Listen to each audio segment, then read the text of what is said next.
Isang umaga, tanghali at gabi po sa ating lahat dyan sa Pilipinas at all over the world, guys. Update po tayo patungkol sa Kimpaw ganap for today.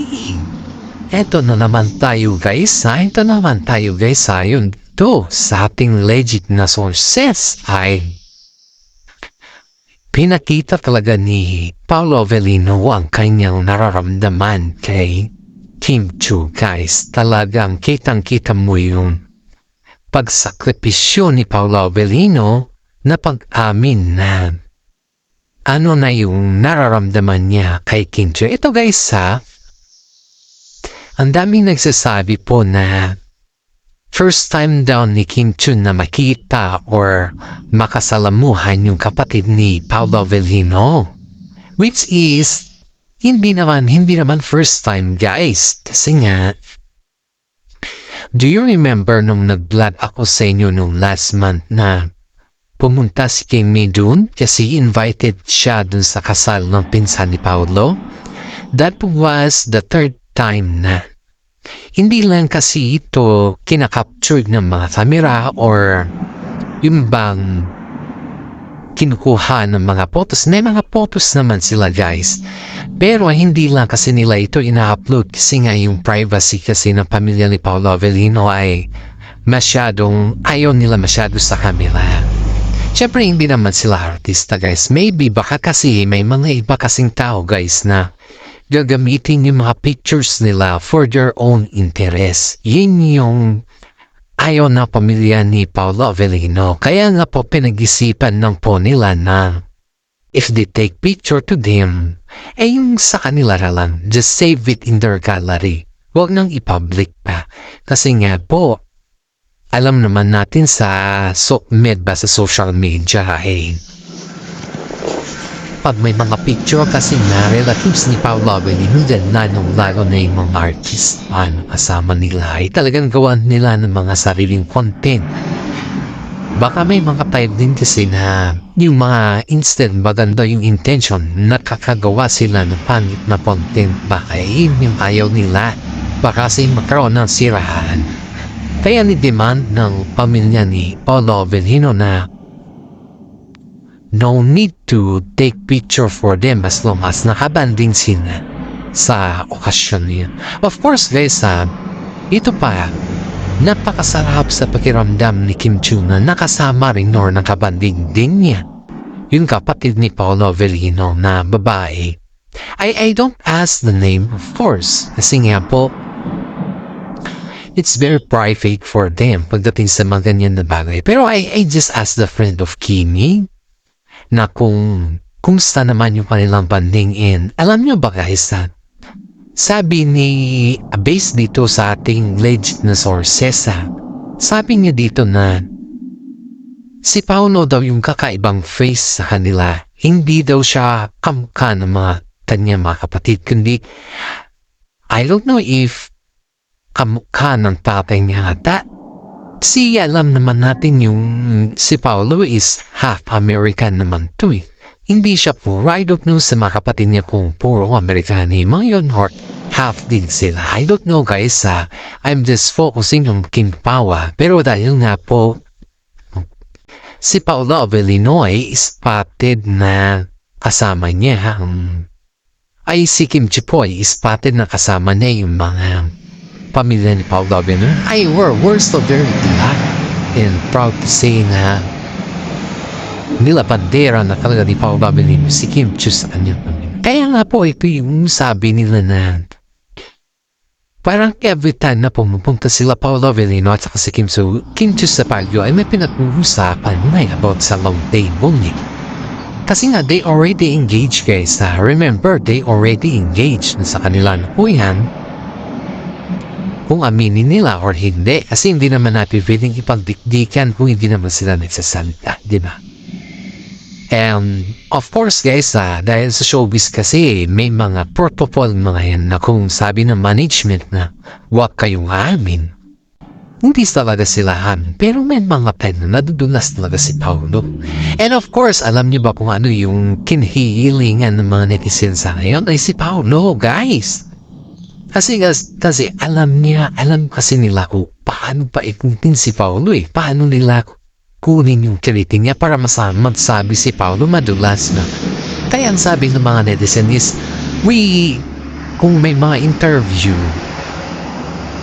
si Paulo na lang yung bigyan nyo ng mic kasi si Kim Chiu kasi ang bilis niya kasing kumats up sa mga point ng mga reporters kaya agad niya itong ibahin yung topic. Pero kay Paulo kasi, nag-direct na kay Paulo, direct din yung sagot niya na wala nang panigoy-nigoy pa. Kaya ng kanyang pagmamahal guys ay tagang diniretsa niya na there's something difference na kila Tim Chat sa si Paulo Filino. Of course yes, kahit naman siguro sino na yung gano'n on the spot ka at saka palagi ka dun sa bahay nila Paulo Avellino. Sa tingin mo pa ganon na lang ba maginala yung mga netizen kung wala naman silang nakikita ng action, di ba? Heto pa guys, nagsalita na yung mami ni Paulo patungkol sa mga issues na kumakalat na parang ito kasing kumakalat guys ha. Ayon dito it's not yung nabasa lang natin pero talagang hindi lang, si Kim Chiu kasi guys is ayaw niya yung negative, ayaw niya yung mga negative messages or mga negative comment. Kaya nga po hindi masyadong, kumbaga hindi masyadong sinabi ni Kim Chiu ito sa lahat ng mga interview ba. Do you remember yung bag na binigay ni Mami ni Paulo?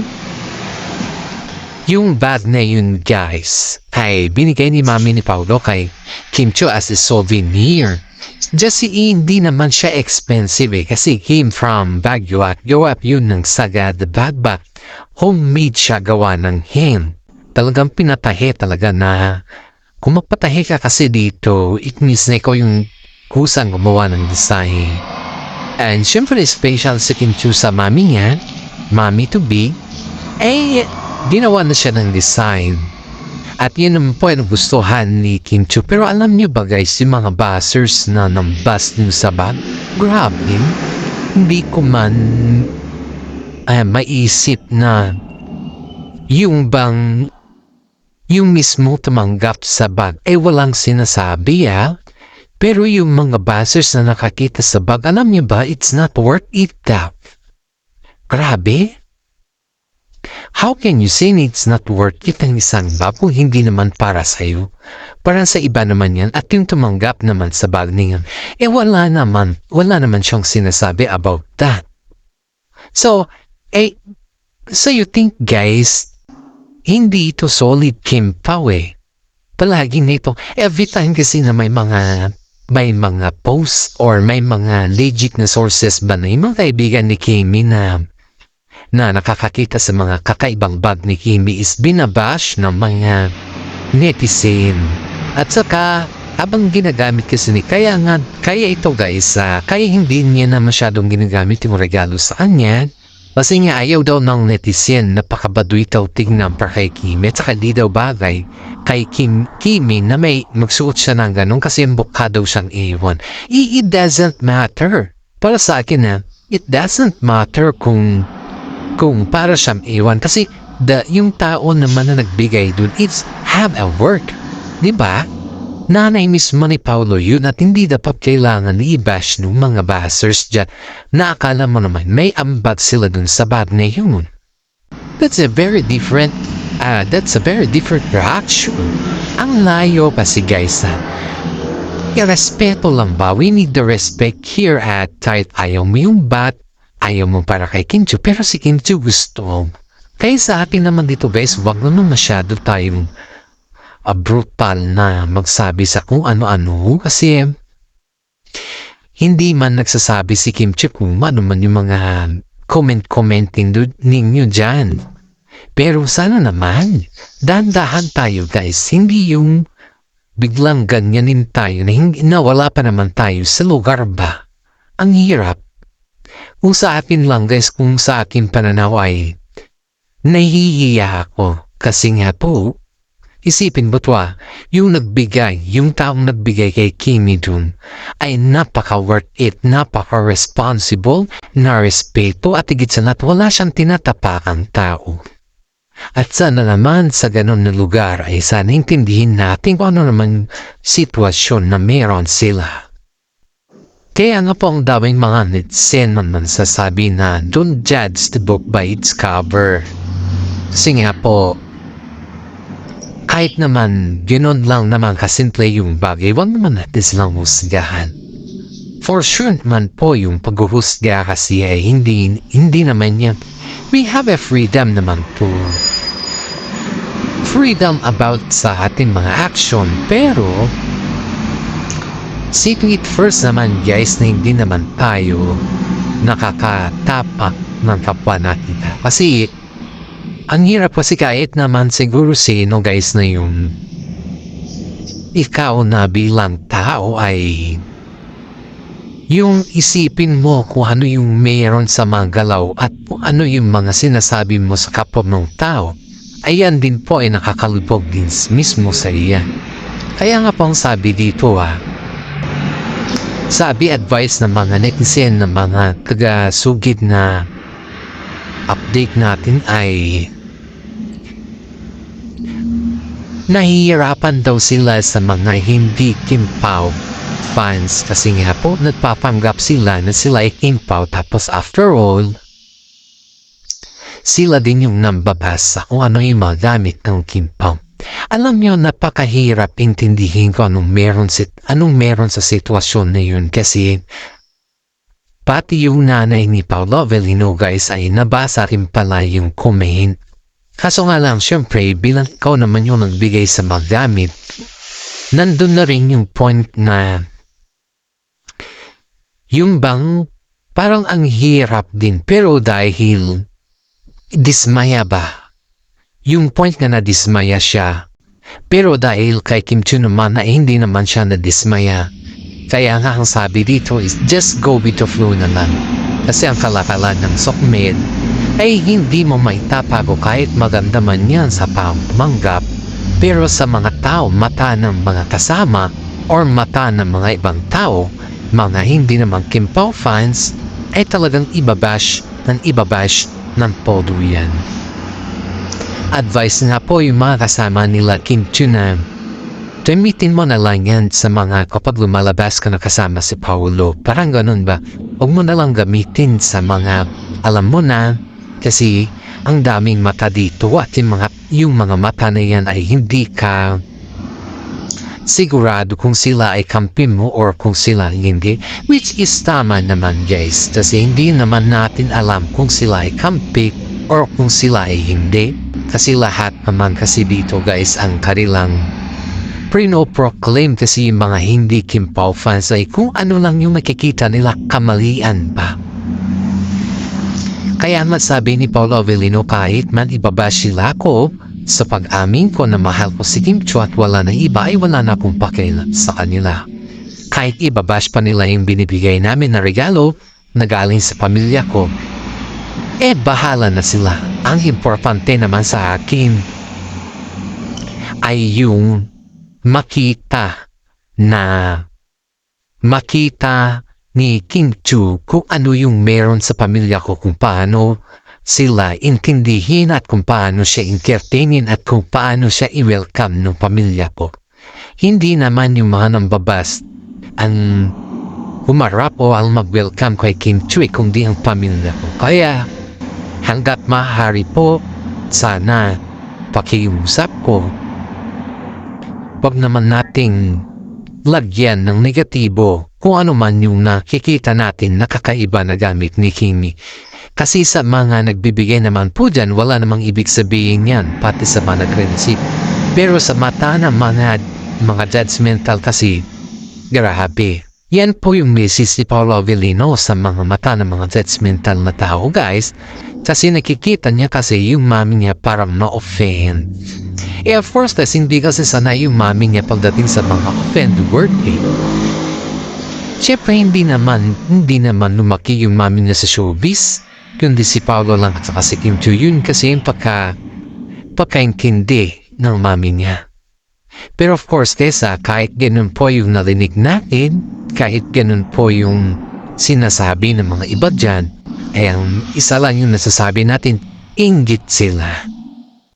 Kaya nga ang mga netizen dito guys ay nagsasabi na wag na lang silang patulan. Kasi nga pag yan kasi pinapatulan mo ay mas lalong lumalala yung kanilang sitwasyon. Kaya nga po ang advice ng mga netizen na hindi alam po ano yung mga sinasabi ng kapwa nilang vlogger dyan or yung mga commenters dyan ay nakakasira sila ng alikampunin o nakakasira sila ng mga imahem ng mga ibang tao. Aside from that guys ay parang sinasabi kasi ng mga iba na hindi naman kasi tama yung ganon ang sasabihin ng mga ibang content dito ba yung mga ibang fans na hindi naman natin kilala kung sino talaga sila. At sayang guys, even though ganun yung mangyari is proud pa rin si Paolo Avellino kay Kimi. Dahil pinakita ni Paolo Avellino kung gaano siya katapang at gaano siya kaloyal kay Kim Chiu pagdating sa lahat-lahat. At sinabi din ni Kim Chiu dito na kahit ganun yung nangyari sa kanila ni Paolo Avellino, kahit anuman yung mga fans nila ay patuloy pa rin silang sumusubaybay sa isa't isa. At hindi lamang po sumusubaybay guys, kundi patuloy pa rin silang sumusuporta sa isa't isa. Kasi ang sabi nga dito guys na habang sinusuportahan nila yung isa't isa ay nakikita mo talaga kung ano yung ugnayan nila ng dalawa.